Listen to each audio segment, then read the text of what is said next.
नमस्कार मित्रांनो, मी शेतकरी पुत्र मळगावकर शरद शंकर शिलावट. मित्रांनो, याआधी मी व्हिडिओ टाकला होता की डाळिंब सेटिंगसाठी, मधमाशीसाठी, थ्रिप्ससाठी मित्रांनो आणि आळीसाठी.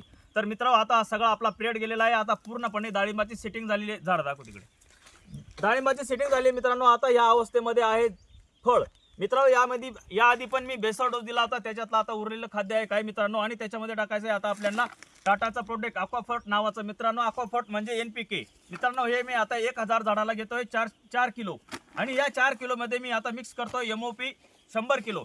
तर मित्रांनो, हे आपल्याला आपल्या झाडाच्या हिशोबाने अंदाजाने कमीत कमी एका झाडाला 150 ते 200 ग्रॅम इतकं मिळालं पाहिजे. या अवस्थेमध्ये हे खाद्य जर दिलं तर खूप चांगल्या पद्धतीने फुगवण होती. मित्रांनो, मी आता हा जो डोस वापरतोय हा मागच्या वर्षी पण मी वापरला होता. याचा खूप चांगला रिझल्ट आहे. फुगवणे होते आणि मालाला चकाकी येते. मित्रांनो, जर तुमच्याकडे माल फुगण्यासाठी, डाळिंबाचं फुगण होण्यासाठी एखादी लिक्विडची माहिती असेल, एखाद्या खाद्याची माहिती असेल, रासायनिक खाद्याची, तर तुम्ही मला कमेंटमध्ये जरूर सांगा. मित्रांनो, माझ्या झाडांना, माझ्या फळांना फळाचं फुगण होण्याचा जर रिझल्ट मिळाला तर मी तुम्हाला पुढच्या व्हिडिओमध्ये नक्कीच शेअर करेल. तोपर्यंत जय जवान, जय किसान, जय महाराष्ट्र, जय स्वाभिमानी.